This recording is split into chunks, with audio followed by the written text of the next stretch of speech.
Yasheng Huang has written one of the decade's great China books, The Rise and Fall of the East, How Exams, Autocracy, Stability, and Technology Brought China Success, and Why They Might Lead to Its Decline. It is a rich book, a product of a career of reflections, with each page delivering something novel and provocative. Co-hosting today is Ilari Makela, host of the On Humans podcast. I want to start with Emperor Wan Li and Henry VIII. Give us the contrast. Well, they lived close to each other, right? In historical terms, they were neighbors, they lived in dramatically different political systems. The point of that story is to say that England and China differed long time ago rather than as a recent phenomenon. And the basic difference was that Wan Li didn't have to deal with anybody to do what he wanted to do. And the specific thing that he wanted to do was to nominate his third son to be his successor. But that was being pushed back by Confucian bureaucrats.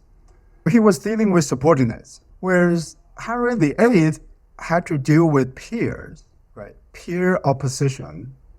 And the biggest peer was the Pope, right? So he had to get a permission to divorce his wife, to marry Anne Boleyn. Whereas for Wan Li, he didn't need the permission at all. And he only encountered the opposition from the bureaucrats on this one issue and this one issue alone. Otherwise, he was completely free of any constraints. So that was kind of the point of the story. The difference between the East and the West was laid down long time ago. And that historical imprinting has some bearing on the differences between China and the West today. So we've got, Henry VIII, who wants to marry this woman and has to fight tooth and nail against all of these other forces in the system, whereas Emperor Wan Li, basically no one was going to do a coup against him. No one was going to really push back. There were no other power centers, and even all these ministers who kept giving him hard trouble. At the end of the day, he held all the cards when it came to his relationship with them. So with that image, I would like to fly all the way back to pre-Sui China.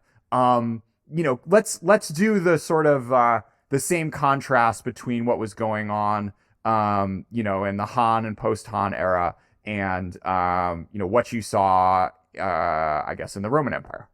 So a lot of these Western civilization, early Western civilization, placed value on violence, warfare, battle, and many of its luminary leaders came from the military background.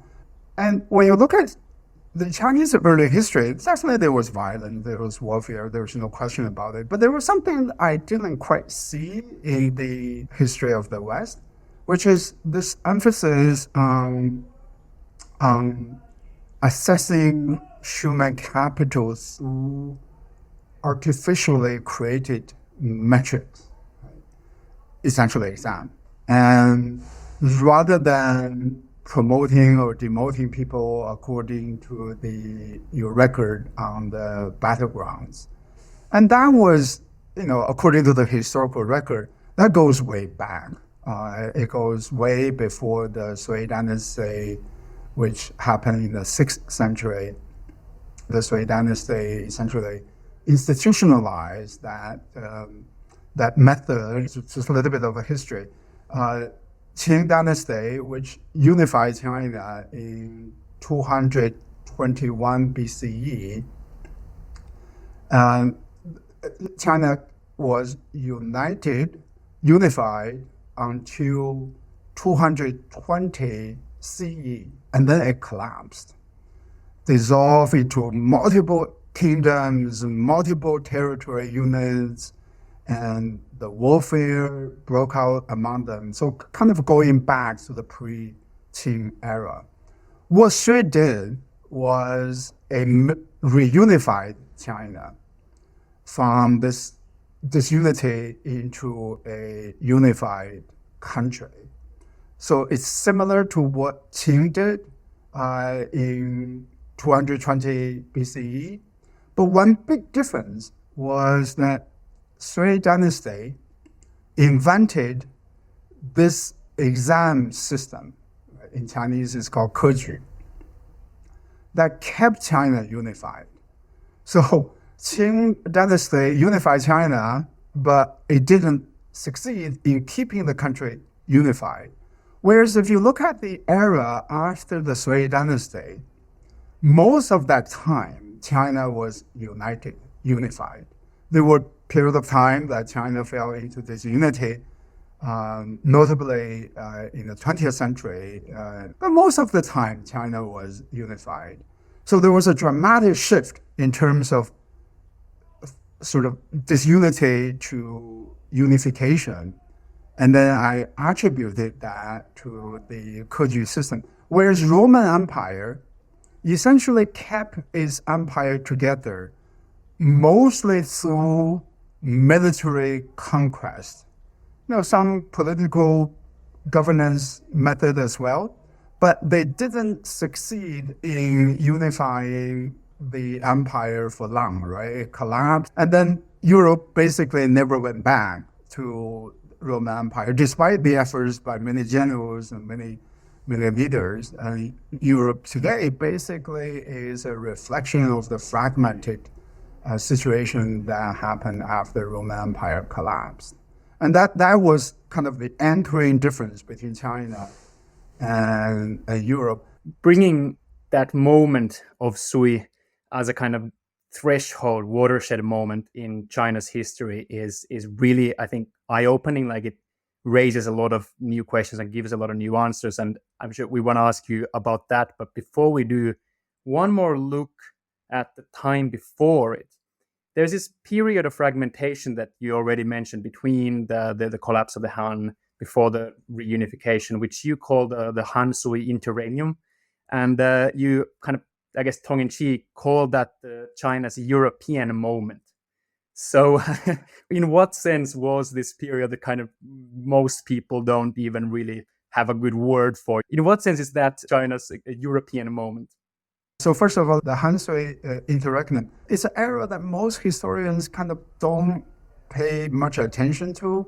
Han Dynasty was, 400 years, and Tang Dynasty is another glorious dynasty, Song Dynasty, another glorious dynasty.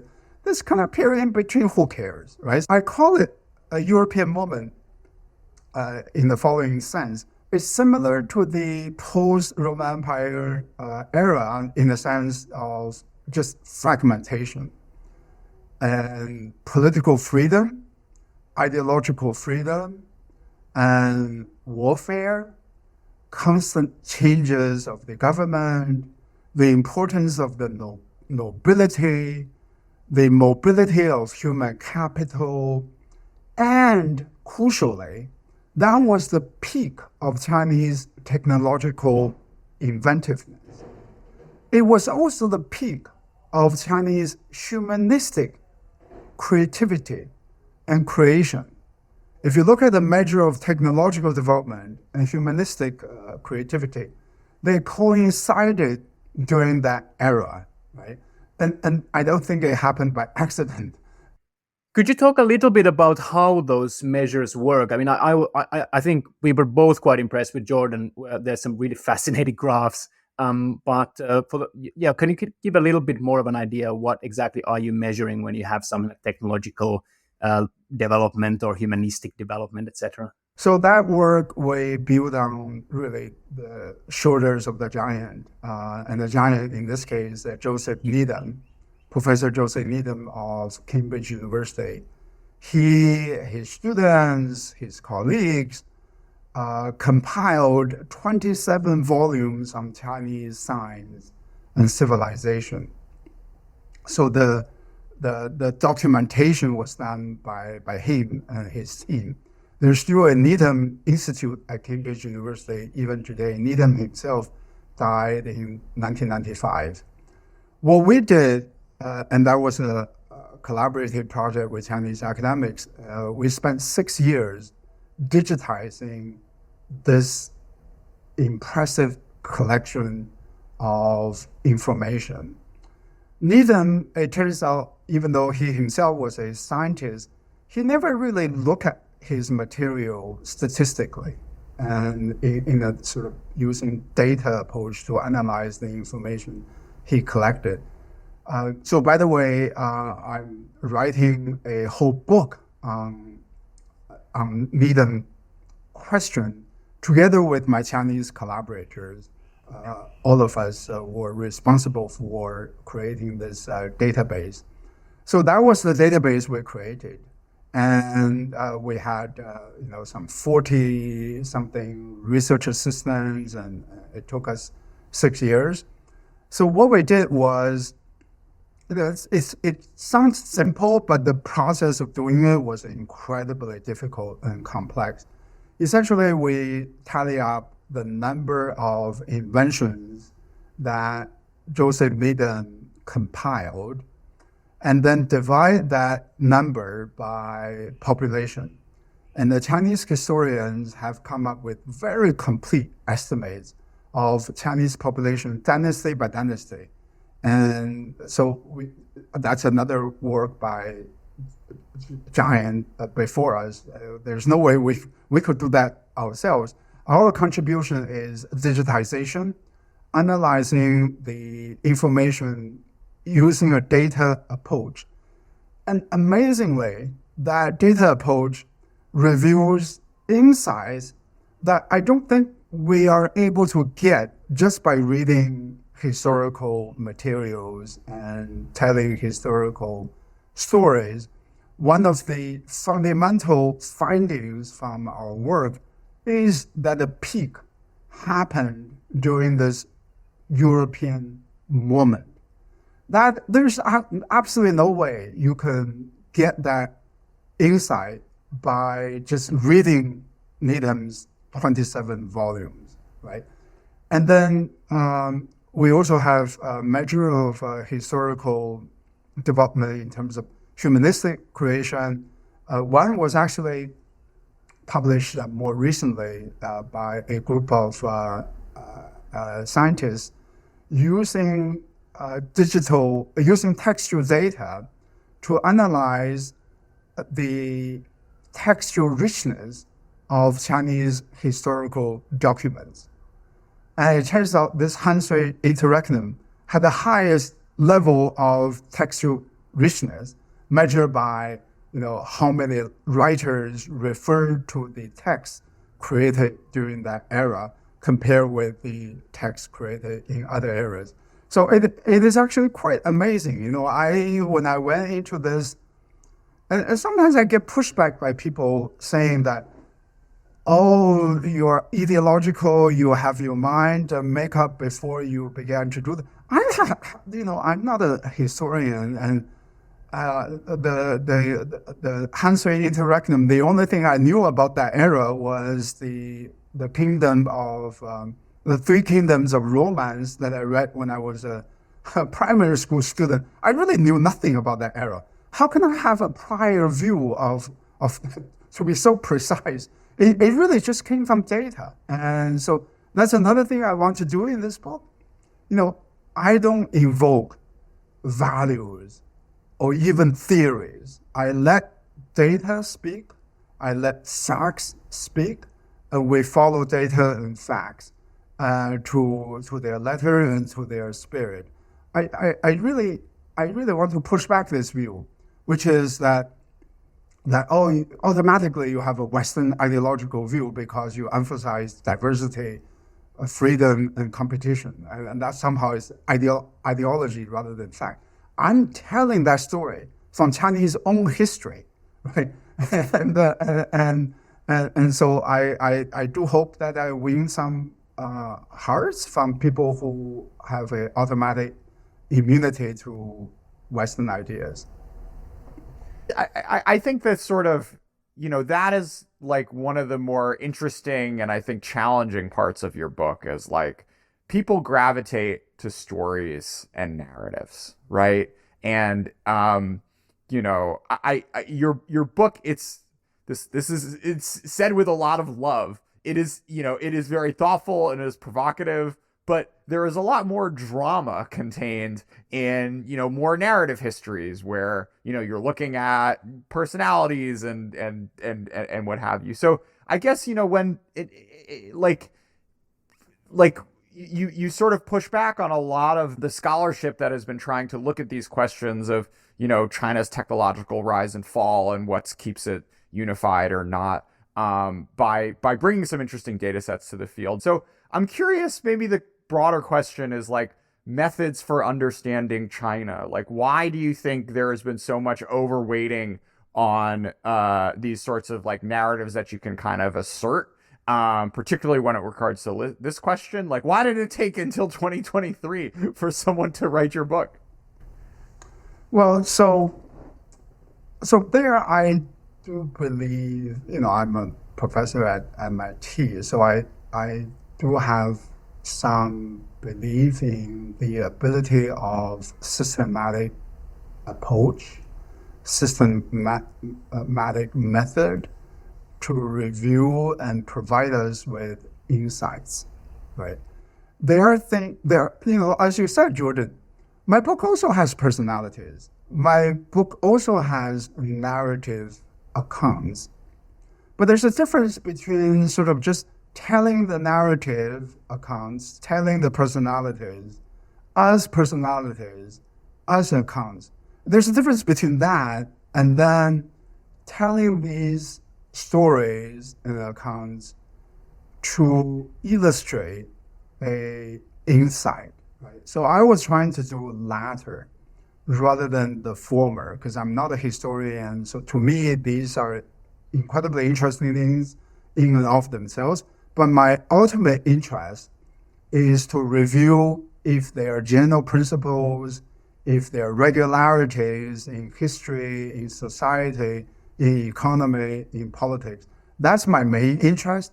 And so among China scholars, at least among the sort of the older generation of the China scholars, that has not been the primary motivation for them to go into China scholarship, right? Their interest is in history itself. Their interest is in, telling stories about Mao Zedong and Deng Xiaoping. Those are really important things. I'm not denying any value of doing that.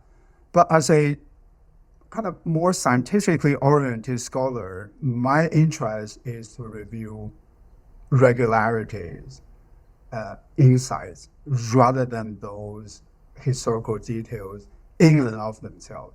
So younger scholars are doing more and more of that. But let me just also add that the constraint in academia now is that we get very systematic, but the stories and the arguments and the insights that we emphasize in these very systematic journals are getting smaller and smaller, right? So it's actually easy to be systematic and small. It is not that easy to be systematic and big, right? At least I try to be systematic and big, and maybe some people will say I'm not systematic enough, and other people may say I'm not big enough. But at least that's my intention to do both of these things. I think it will be difficult to find people who say that you're not big enough. It's a wonderful big arc of history that you're offering. But let's continue the arc. I mean, so at the moment, so we see that during the Han Sui interregnum, we have this China's European moment, but as you mentioned earlier, there are already seeds of using exams or a history of using exams and things like that on a level that is we don't really see in the West. Long story short, we get the Sui dynasty, we get a big, very systematic examination system where a lot of political power, although the emperor has the ultimate say, a lot of the middle management is more and more taken in via this standardized examination system. And that ends up being kind of a blessing and a curse for China. Is that a fair, quick summary of what's happening next in your story? That's a very fair, and interestingly speaking, a lot of the liberal intellectuals in China criticize keju. They think it's really bad. It is, memorization, nothing else, conservative, and even reactionary. I agree with that, but on the other hand, I also see that the keju system contributed tremendously to the Chinese human capital development, to the literacy. And even, so let me just make sure that your audience knows this. Keju was only open to the male segment of the population. It was never open to the female segment of the population.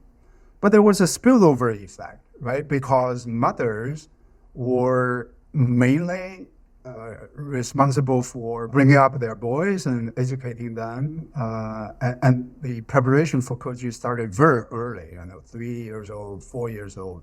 So mothers had to be able to read and write. And it is not an accident that in terms of 20th century economic miracles, many of them happened in East Asia. With the legacy of keju, the human capital. So one of the things that keju did was a homogenized human capital. Right? We can come back to the bad side of that, but let me just emphasize the positive side. When you work in a factory, when you work in manufacturing, when you try to scale your EVs, when you try to scale your solar panels, if you have inconsistent human capital from one worker to another worker, you cannot scale these technologies. Going back to the shirts that we wear, going back to the shoes that we wear, it's not just high tech. Even this low tech, anything that you have to do at scale requires consistency, requires human capital consistency. And keju, I'm not saying it's the only thing, but keju contributed critically to the formation of that human capital consistency. Not the bad part.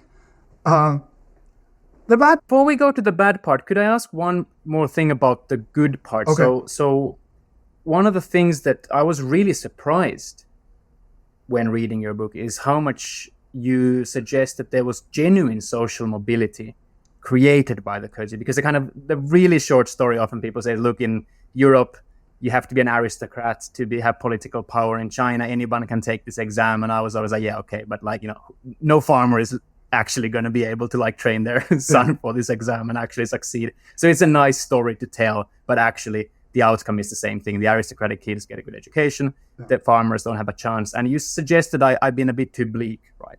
Yeah. So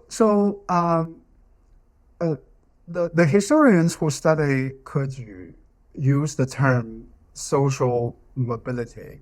I may have used that term as well in my book, but more precisely, it is political mobility.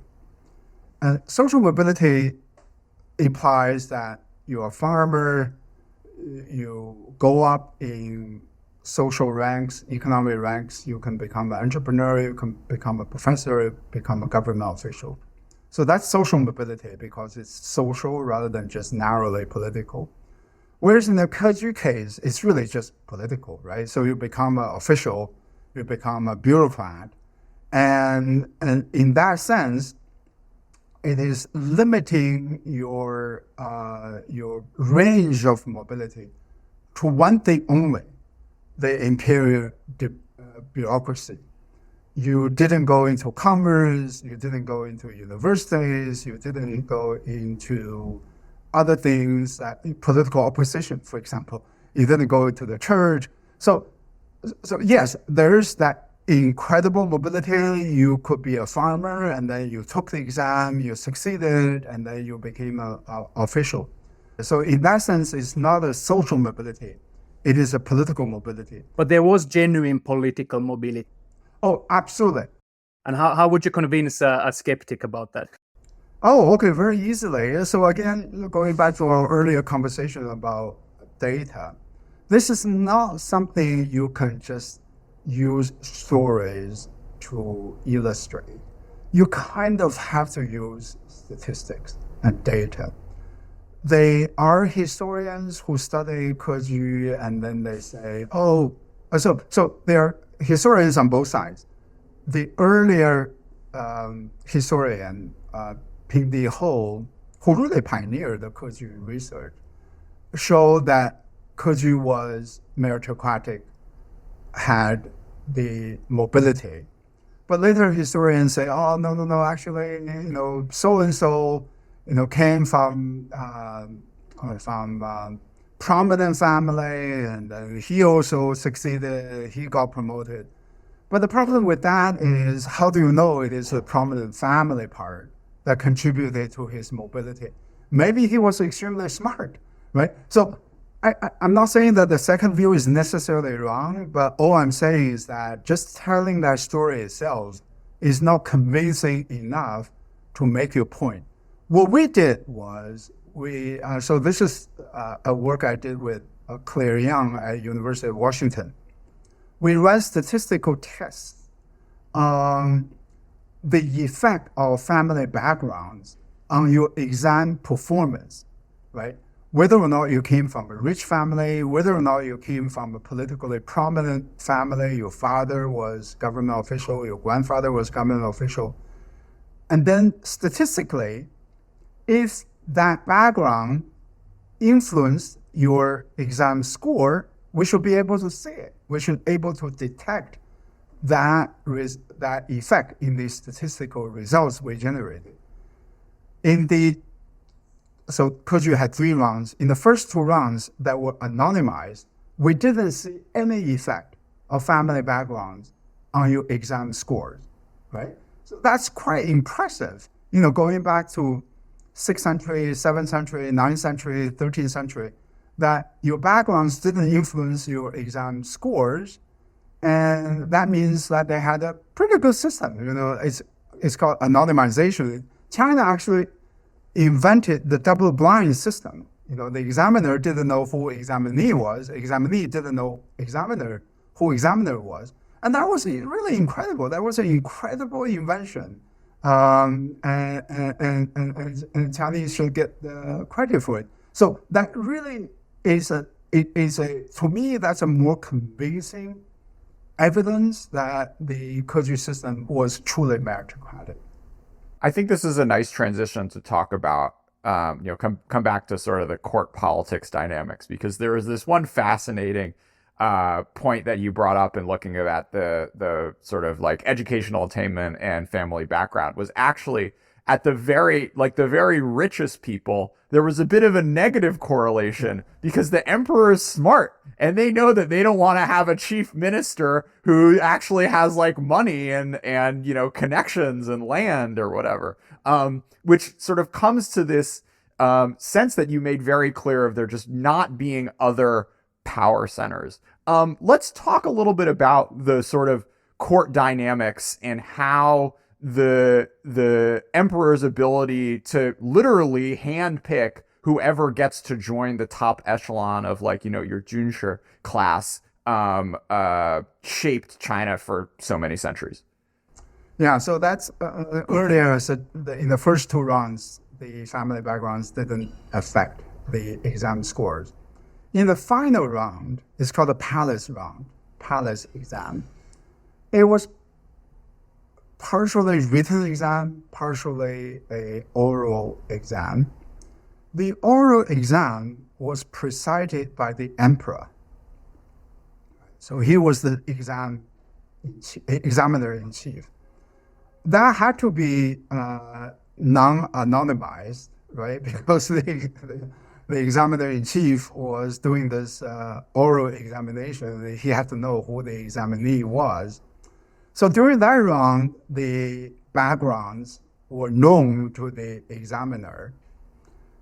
And the surprising finding is that the rich families did worse during that round rather than doing better. That's very counterintuitive. Think about even the North American universities today. Rich kids, tend to do well, right? And their parents donate money and do all these things. Usually, there's a positive correlation between socioeconomic backgrounds of the kid and his or her educational access in contemporary society. But here we had a negative correlation. And the way that we explain this, and that's very consistent with other pieces of evidence of the Chinese imperial system, the way that Claire and I explain this is the emperor didn't want people from independent power base to be in the central government. The final round selected the most important officials into the central court of the imperial dynasty. And the final round selected people who designed future keju examinations and who advised the government, who had face-to-face time with the emperor, right? So essentially, you use this system to marginalize the nobility and the people who succeeded in commerce. You don't mind using them at a lower level, right? At a regional level, far away from the capital. They're smart, then we use them. But close to you, you don't want them nearby. Earlier, we talked about the contrast between China and Europe. That's an incredibly big contrast between China and Europe. Look at the European royal families. They're all connected with each other. Anne Boleyn, Henry VIII, the wife that he tried to divorce from Catherine, right? So they all came from prominent European families, and they had this power base on their own.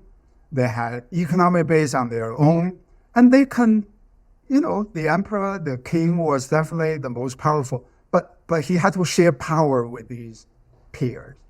In China, you had this vertical system where the emperor absolutely dominated everybody else. There was another provision in the imperial court, which is that the concubines that went into the imperial court couldn't be from other royal families, couldn't be from nobility backgrounds. They had to be people from peasant backgrounds, from remote areas. They also had very, very detailed rules to exclude the prominent people from being part of the government. So it's a very well thought of system. I don't really know how and who came up with this idea. Maybe it's just a collective wisdom of that gradually evolved to be that way. But in terms of maintaining power, it is as clever as you could get.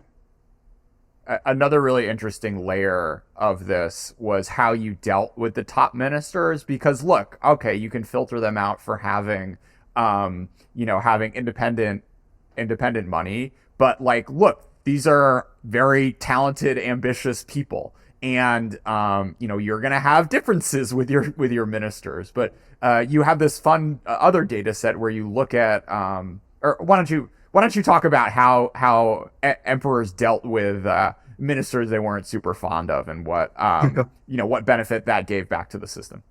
So we know the statistical patterns, the interpretations that I supplied were based on that pattern. The pattern is the following: earlier in the Chinese history, a lot of the ministers got executed. Later in the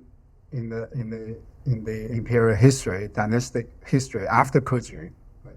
Keju happened roughly in the middle of the Chinese imperial history. Later after that, the ministers resigned and voluntarily left their positions as a way to resolve their differences with the emperor.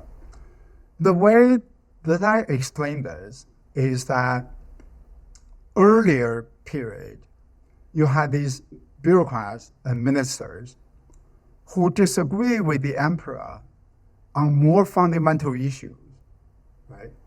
And if you don't eliminate them, they may come back and launch a coup against you. So essentially, you want to eliminate these people physically to prevent the future threat posed by these people. Whereas the later bureaucrats, after keju, they basically buy into the apple pie, right? American dream and baseball and all of that. So, they may not like you, they may disagree with you on specific policy, but never occurred to them in their mind to overthrow you, to launch a coup against you. Claire Yang and I are writing a whole book about the political evolution of Chinese history, and we have actually even more precise data to show that the coup d'etat, the frequency of coup d'etat declined dramatically after keju as compared with the period before keju, right? So it goes, all these kind of evidence points to the same direction. Essentially, after the keju basically was an ideological tool to homogenize human capital, both in terms of skills, which we talked about before, but also in terms of ideology, right? So essentially, after keju, you kind of buy the overall legitimacy of the system. And I also mentioned during the Wanli period, Wanli era, he basically abstained from ruling, right? So he retreated to the backyard of the palace and he did nothing. Nobody was thinking of, let's get rid of this guy. Let's go to the generals and topple him because he was not doing his job. No, they all accepted the overall legitimacy of the system, even though on operational issues, they disagree with him. So to deal with that kind of a policy, technical disagreements, you don't need to eliminate them physically. If they disagree, let them go. You don't fear them. So that's how we interpret that pattern.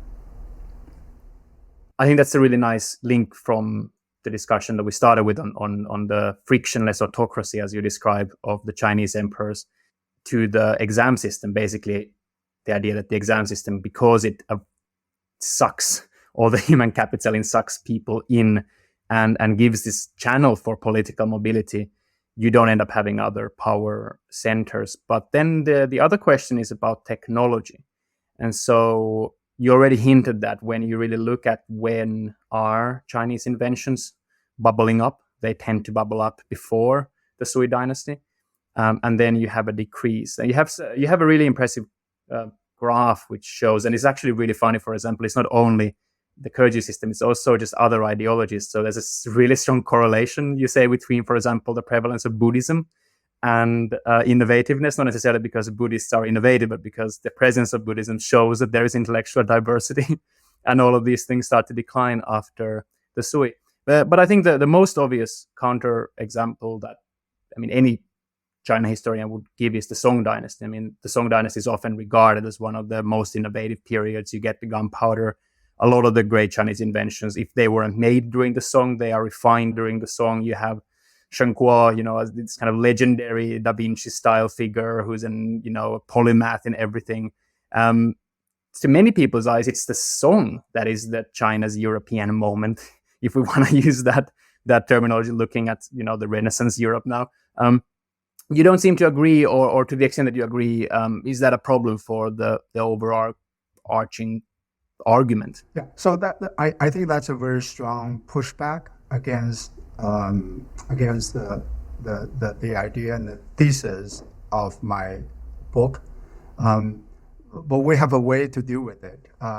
And as I said before, I'm working with Chinese academics on a whole book on history of Chinese technology. Is forthcoming from Princeton University Press, and we are halfway through the book. So I will go into that. We go into that issue in more detail than I did in the book. The Song dynasty, from our perspective, is seemingly an anomaly, but let me explain it. So this is beyond the book now. It's more about my next book. First of all, I don't think Song is a European moment, right? So it's a unified empire and trending toward one ideology. So just in terms of descriptively, it is very, very different from the European situation. The only similarity is the inventiveness, right? Song dynasty was very inventive. It invented 3 out of the 4 big inventions coming out of China: gunpowder, printing, and compass. The only thing that Song dynasty didn't invent was paper, which was invented in the Han dynasty. So this is a legitimate pushback, which is that even though we show that there are more inventions per capita before Song, you could make an argument that Song was more important in terms of coming up with more important inventions. Okay, so in the book we're working on now, we have developed a measure that measures how important an invention is. So those 3 inventions are incredibly important, but there are also other inventions that are also important. So we shouldn't just look at those 3. So what we did was, okay, let's just say for the sake of the argument that an important invention is 50 times as important as an unimportant invention. Or 100 times, it doesn't really matter what the factor is. We just gave you an arbitrary factor. Let's give those, it's called a weighted measures. Let's give those inventions more weights. It can be 100, it can be 50, it can be 500, it can be 50,000. Let's just see if this pattern changes as a result of weighting, gunpowder and these inventions more than other inventions. The pattern is exactly the same. Therefore, even if you take into account how important an invention is, it is still the pattern that the Han-Sui interregnum was the most inventive of all the periods. In fact, if we weight the important inventions more, Han-Sui interregnum came out to be even more impressive. A lot of people didn't know this. People talk about the 4 big inventions, but during the Han-Sui interregnum, Chinese mathematicians made a lot of advances in the sort of more pure math rather than applied math. There were many, many other inventions created during that period that were also very, very important, right? So the 4 big inventions is a little bit misleading because these are the 4 that people know more about, but they didn't know that there were these other inventions that were also as important. When you gave them more weight, then the Han-Sui interregnum also shows up as quite much more impressive than the Song dynasty.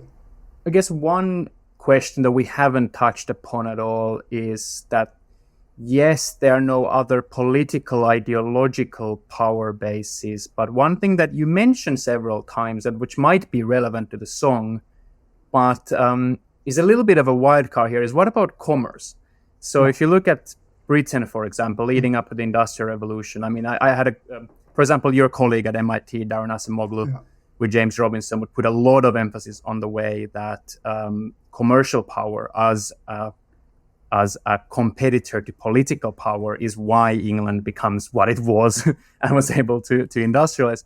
How do you see commerce playing into this whole story of frictionless autocracy in China?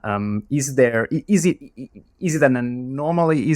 And what about the Song? Is the fact that you have so much commerce going on the reason that Song still has this innovativeness that maybe is lost then during the later dynasties? I don't know. It's a bit of an open question, but I'm really happy to hear any of your thoughts about the role of commerce as as a power base in Chinese history. So let's unpack commerce into two effects, right? One is the effect on technology, the other is the effect on politics.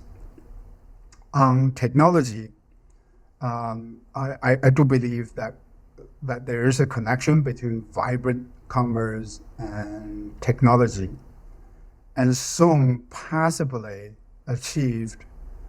By the way, our overall measure of Song is good, but not as impressive as historians assume. But it was pretty good. Commerce probably had to do with it, right?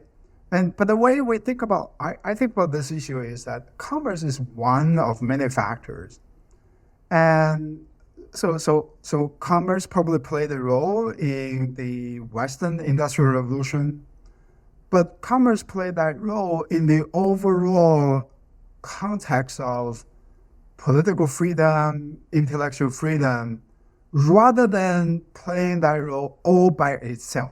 I don't think commerce all by itself could launch industrial revolution. It had to be part of that, right? And China historians really have written a lot about commerce throughout Chinese history. So it's not that China didn't have commerce. China had commerce. China had merchants, and even quite big merchants. But the fundamental difference between Chinese commerce and Chinese merchant development and the European commerce is that Chinese commerce always operated in a very restricted environment. Think about China today. Think about Jack Ma today, right? And, he prospered. He developed a huge commercial empire, but in a very constrained political environment, at the pleasure of the Chinese leader. So the Song Dynasty probably had that flavor, and so I would argue, in that restricted environment, it could foster technology, but only up to a point. It couldn't really go all the way in terms of launching industrial revolution. Industrial revolution was an incredibly complex social, political, intellectual engineering. I just don't think commerce was the only thing. When Darren Acemoglu and James Robertson wrote about that, implicitly they were writing about that in a broader political context, right? So we shouldn't lose sight of that. Yeah, absolutely. Yeah. In terms of politics, I think more and more the evidence shows, and China today is a good piece of evidence, commerce itself doesn't change politics. It just doesn't.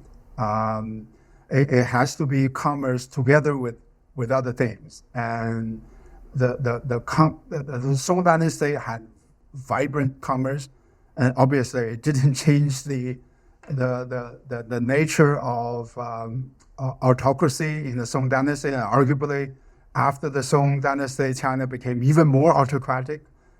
If you look at the ideological diversity, Song Dynasty invented one of the most restrictive ideologies of Chinese philosophy, the New Confucianism, and Buddhism essentially collapsed during the Song Dynasty, and then Taoism began to go down, right? So commerce itself does not change politics.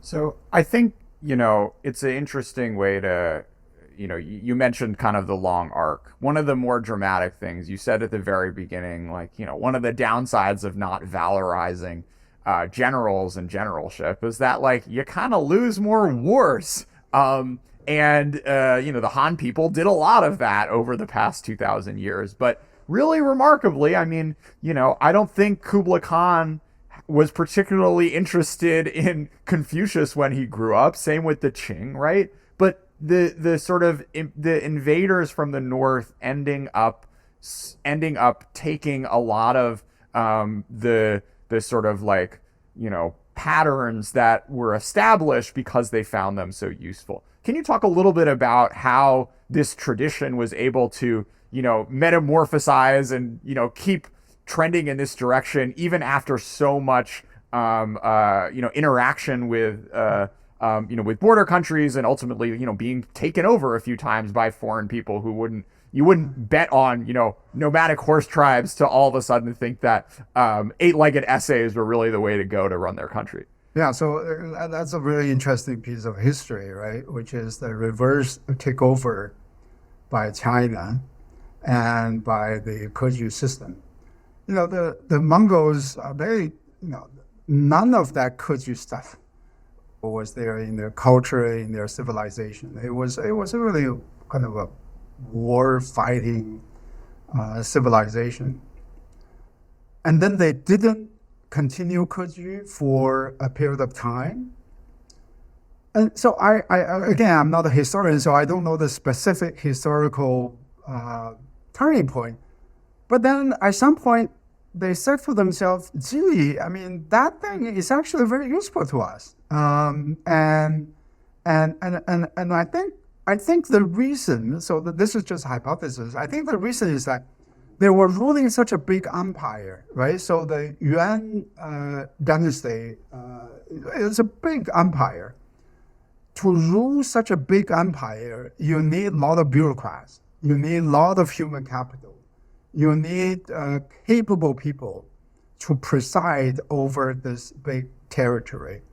And keju is the way to give you that human capital, right? And keju, in the particular way that keju was organized and run, gave you the kind of consistency that you would want when you preside over such a big empire. And Yuan dynasty not only resurrected keju, they actually innovated on the margin by giving the keju curriculum the most restrictive ideology. And the Yuan dynasty, the Mongols were extremely smart. They used the Han Chinese invention, keju. They also used the Han Chinese invention of the ideology, the new Confucianist ideology invented by Zhu in the Song dynasty. They used these two things to make keju the most restrictive institution ever in Chinese history, right? So the narrowing, you began to see the narrowing, during the Song dynasty, but the true narrowing of the curriculum happened under Yuan dynasty. And then under Ming, the Ming dynasty ruled by the Chinese, they basically used the Mongols' modifications of the keju and then apply that to their rule. So Yuan dynasty made a huge contribution to the Chinese political system. And it also shows the power of keju, right? The Qing dynasty was not run by the Chinese, but at the beginning they also didn't. They had some second thoughts, but they immediately began to find keju to be useful. So the communist period too, right? So it is a toolkit for the autocrats.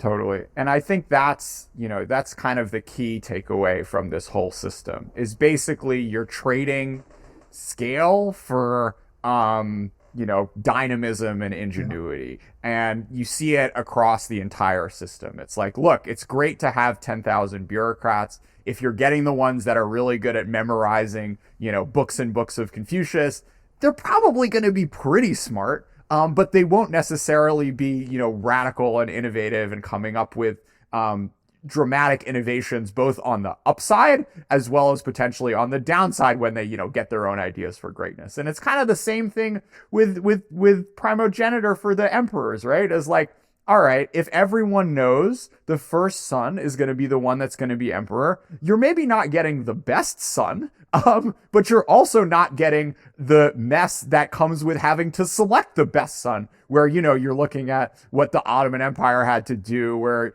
all the sons have to like fight and battle themselves, or the Yuan dynasty, where, you have all this kind of like, I guess like, most of the time, you end up having a sort of like the cream rises to the top in political systems, but like it takes a lot of bloodshed to get there. I don't know. Thoughts, reflections on that? Yeah, so I think that's an excellent observation. And the way that I think about history, political history of both East and West, is that, each political system figured out a way to resolve conflicts.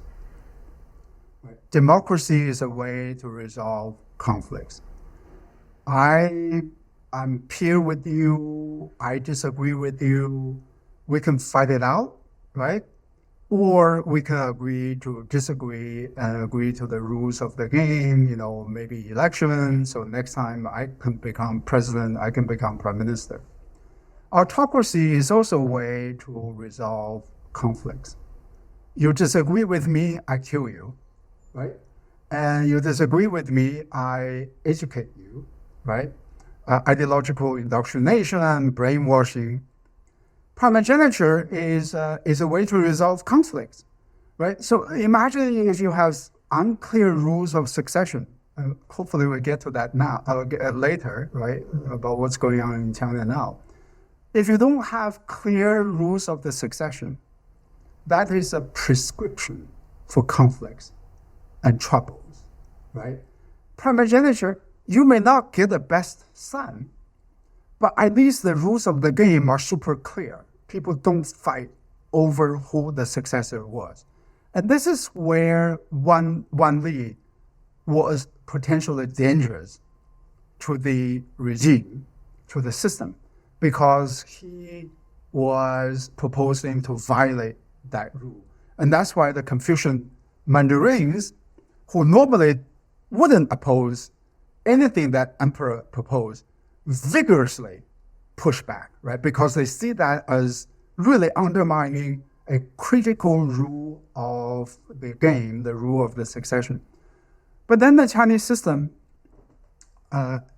improvised on that. And so one of the things that they did was Confucian mandarins would invest time and efforts into educating the young successor very early on. So part of the clash between Wan Li and his Confucian mandarins was over the timing of succession arrangement.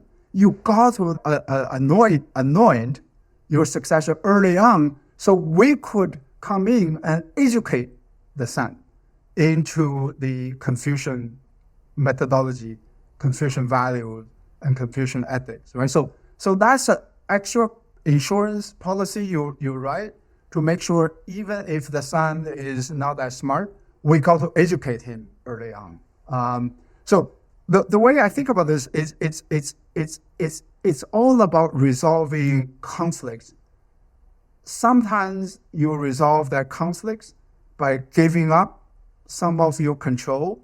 Sometimes you resolve the conflicts by claiming control. And China adopted the second method. Let's take it to the late Qing, where things start falling apart. You start to have, more commerce, exposure to the West, an increasing understanding that something isn't working, losing wars. You have new ideologies come in. I mean, a fun one is the Taiping Rebellion, right? Where like basically where if you were a failed civil, if you failed at taking your exams, you would kind of disappear into history and like go farm or whatever. But now when you get new ideologies, all of a sudden you can think you're Jesus's son. and start a whole revolution. And by 1905, the center doesn't hold. Keju dies, and then we're out into the Republican era. Talk a little bit about that transition, and before we get to Mao, what were and weren't continuities between this imperial tradition and what we saw in that period? So a number of things. One was that the population during the Qing Dynasty grew dramatically. So the keju system was very competitive. When the denominator grew and you don't change the numerator, the ratio goes down. So it became more and more difficult and competitive to succeed at keju. So that's number one. Number two was that the Qing Dynasty never, they adopted keju, but then they also saw that keju advantaged the Han Chinese, right? The Han Chinese got this right. They had thousands of years of training. So it's very much like Chinese taking SAT. All of them ace the SAT because they have been doing this. And so the Han Chinese always beat out the Manchurians, and so that didn't make them very happy. So they actually lowered the number. I cited some statistics, but I may not be precise enough. It's something like, it was a dramatic decline in terms of the ratio. So not only you didn't increase the enrollments, you actually decrease the enrollments when the denominator is growing.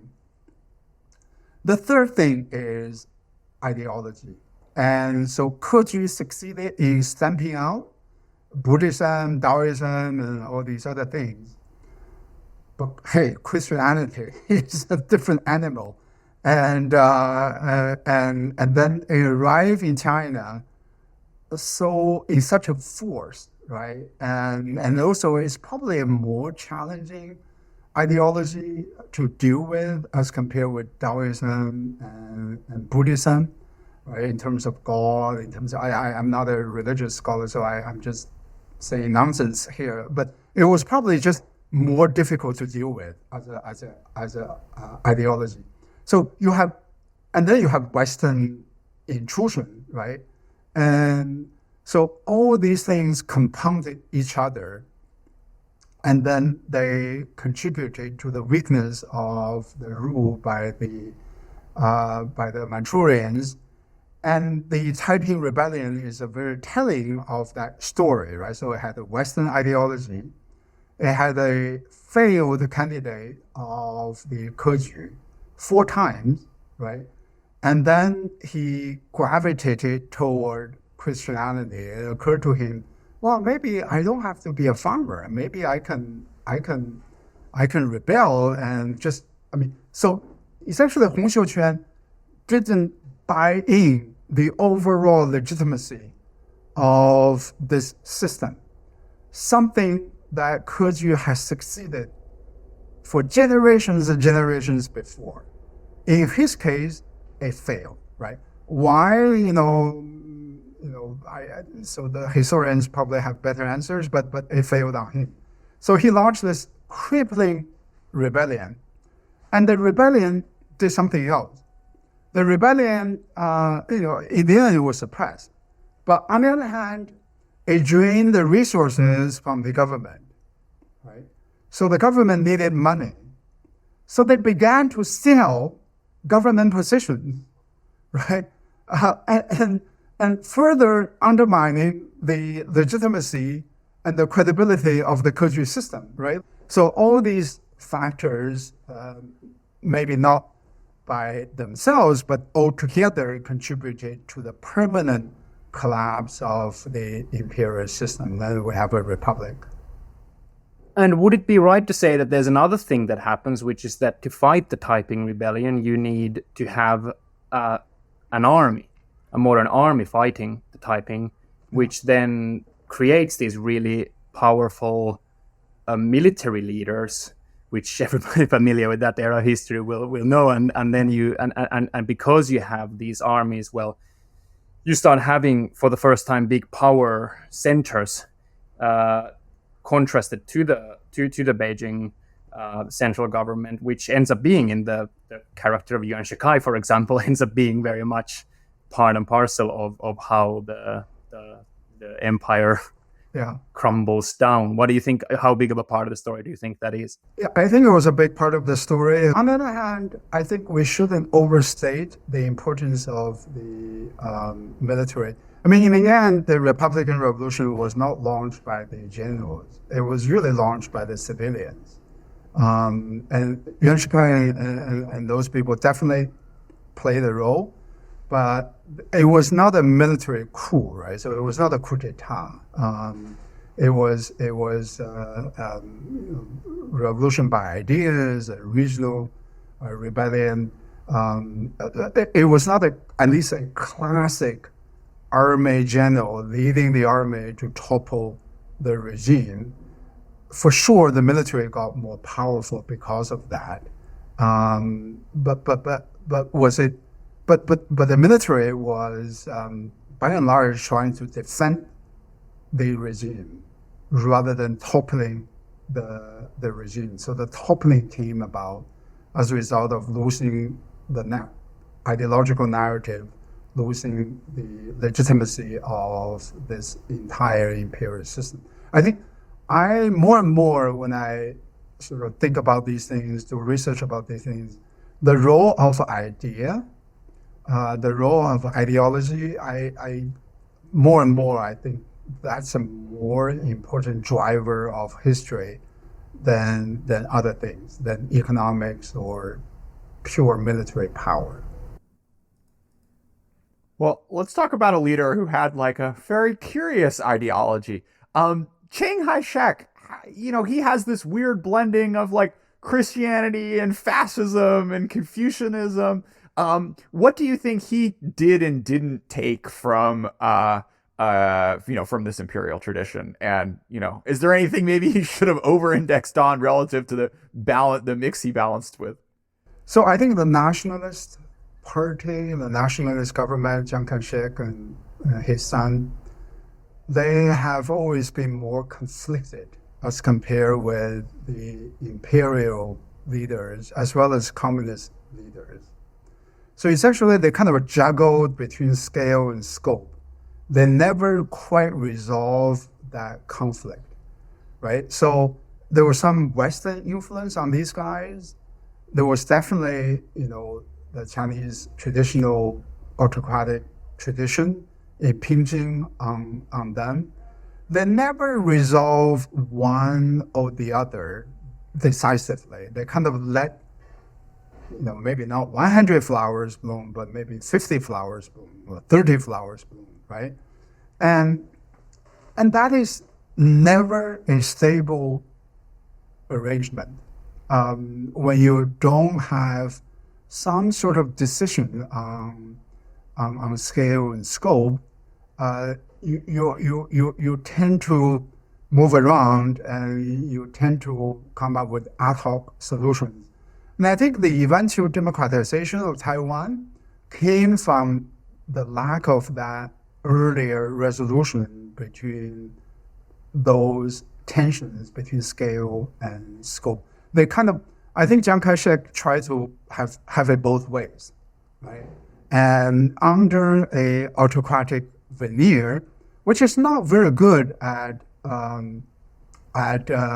incorporating scope, diversity, heterogeneity productively. I would say a democracy is a better way to incorporate the productivity of scope than a autocracy. And to some extent, under Deng Xiaoping, you kind of see the similar tensions, right? So it's not a great system to incorporate the advantages of scale and the scope, but they tolerated some scope conditions. Whereas the difference is that in Taiwan, they evolved to be a democracy more toward the institutionalization of scope whereas China, as we know now, evolved in the opposite direction. Okay, and just to make it clear, listeners, so when you say scale and scope, with scope you mean all the heterogeneity, diversity that the system can tolerate, and with scale, it's how much can you do one thing a lot. Is that right? Yeah, that's right. So there's a scale economy. You produce millions of widgets. They're exactly the same. Scale political system. You have one party, one ideology. Scope is like a democracy. You have Democratic Party, Republican Party. You have liberals. You have conservatives. So my book is about how China initially struggled between these two opposing forces, and why and how they settled on one, scale, at the expense of scope, right? Diversity. So whereas the West arguably, well, I shouldn't say arguably, definitely kind of resolved that tension by embracing scope and by creating a system that resolves some of these conflicts in a way that advantages economic development and political, preserve the political and ideological diversity, and whereas China went in the other direction.